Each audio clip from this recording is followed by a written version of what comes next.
Hi hello welcome to Aadab Hyderabad. నేను మీ journalist Sai. ఈరోజు మనతోటి సరూర్నగర్ కార్పొరేటర్ ఆకుల శ్రీవాణి గారు ఉన్నారు. ఒకసారి మేడంతో మాట్లాడదాం. ఈ మధ్యకాలంలో మొన్న ఈ కౌన్సిల్ సమావేశాల్లో కొంత రసాబస జరిగింది. అయినా సరే సోషల్ మీడియాలో ఎప్పుడు మంచి యాక్టివ్గా ఉంటారు మేడం. సో నెక్స్ట్ కమింగ్ డేస్లో జిహెచ్ఎంసీ ఎలక్షన్స్ రాబోతున్నాయి. దాంతోపాటు సిటీలో బీజేపీ పరిస్థితి ఏంటి, అసలు బీజేపీ పార్టీలో ఏం జరుగుతుంది, ఇలాంటి విషయాన్ని మేడంతో మాట్లాడి తెలుసుకుందాం. నమస్తే మేడం, ఎలా ఉన్నారు? రీసెంట్గా అంటే ఈ వీక్లోనే ఈ కౌన్సిల్లో ఏదో పెద్ద గొడవ అయినట్టు కనిపిస్తుంది. అంటే ఎంఐఎం వాళ్ళు వందే మాత్రం ఇప్పుడు నిలబడలేదని మీరు ఏదో గొడవ చేశారు. ఆ రోజు మీరు ఏదో దున్నపోతుని కూడా తీసుకెళ్ళంటారు. ఆ రోజైనా లేదా నెక్స్ట్ డే తీసుకెళ్ళారా? అదే రోజు ఏం జరిగింది మేడం అసలు ఆ రోజు? అంటే జిహెచ్ఎంసీ కౌన్సిల్లో ప్రతిసారి ఎప్పుడు కౌన్సిల్ అయినా సరే మేము కొంచెము అంటే మంచిగా కనిపించాలి మేయర్ గారికి. ఎందుకు అని అంటే మేయర్ గారికి ఎన్ని వినతి పత్రాలు ఇచ్చినా పట్టించుకోవట్లేదు. అప్పట్లో టీఆర్ఎస్, ఇప్పుడు కాంగ్రెస్ మేయర్ గారు. అంటే మనకు పాతలో ఒక సామెత ఉంటుంది అనమాట, దున్నపోతు మీద వర్షం పడితే చలనం ఉండదు అని చెప్పి. అలాగే మేయర్ గారు, కమిషనర్ గారు, జిహెచ్ఎంసీ అధికారులు కూడా ఉన్నారు అని చెప్పి ఆమె కనీసం దున్నపోతునన్నా చూస్తానన్నా కొంచెం చెల్లిస్తుందేమో అని చెప్పి ఆ రోజు తీసుకువెళ్ళడం జరిగింది.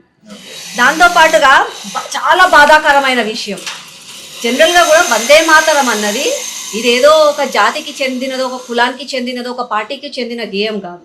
ఈ రోజు మనకు స్వాతంత్రం వచ్చింది అని అంటే మనం ఇలా కూర్చొని మంచిగా స్వేచ్ఛగా గాలి పీల్చుకుంటున్నామంటే దానికి కారణం వందే మాతరం.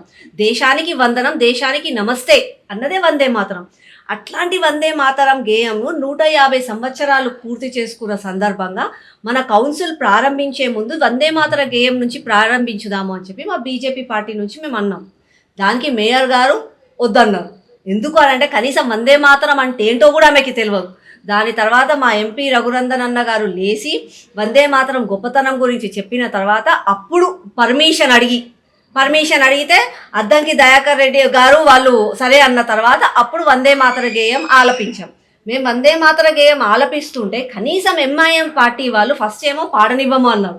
ఎజెండా మాట్లాడాలి, సమస్యల గురించి చర్చించాలి, వందే మాతరం ఇవన్నీ ఎజెండాలో లేదు అని అంటే ఎజెండాలో రాజ్యాంగంలో నీ అమ్మకి నాన్నకి గౌరవం ఇవ్వాలని కూడా లేదు.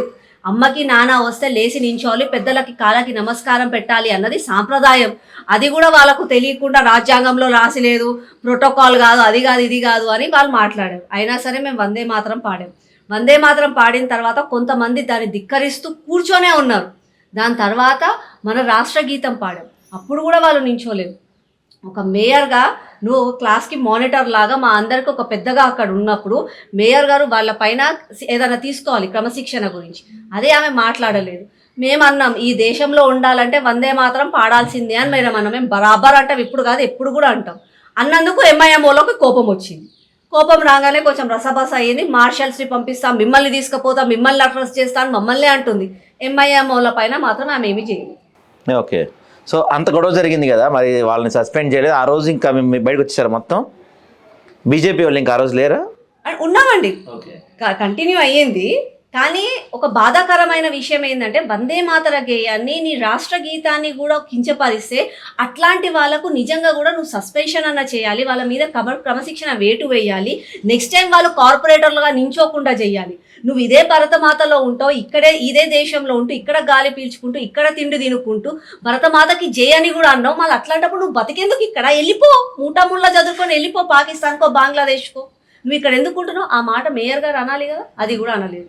దాని తర్వాత సరే సభ నడిచింది, మా బ్రేక్ వచ్చింది, నడిచింది. దాని తర్వాత సడన్గా ఆల్ ఆఫ్ ఏ సడన్ తను 27గా కొత్త మున్సిపాలిటీలను జిహెచ్ఎంసీలో చేరుస్తున్నాము అని చెప్పారు. ప్రతి ఒక్కరం కూడా దాన్ని స్వాగతిస్తాం.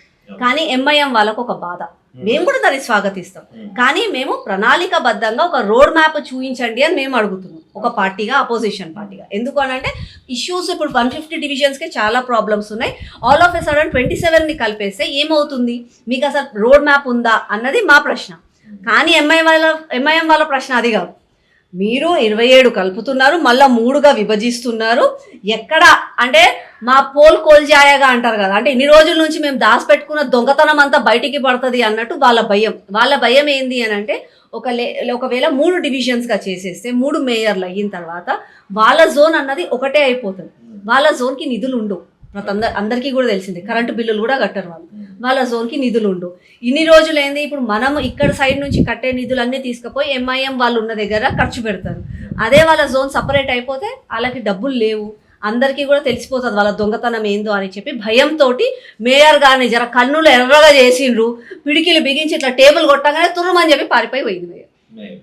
అంతేగాని ఇక్కడ కోట్ల జనాభా వాళ్ళ ప్రజల సమస్యల కోసం చర్చించడానికి 150 కార్పొరేటర్లో ఎంఐఎం ఒక భాగమే. మిగతా కార్పొరేటర్లు ఉన్నారు, కాంగ్రెస్ ఉంది, బీజేపీ ఉంది, బీఆర్ఎస్ ఉంది. అక్కడ అధికారులు కూడా కూర్చొని ఉన్నారు. వాళ్ళ గురించి మాత్రం మేము ఆలోచించలేదు. ఎంఐఎం భయపడంగానే భయపెట్టి వెళ్ళిపోయింది.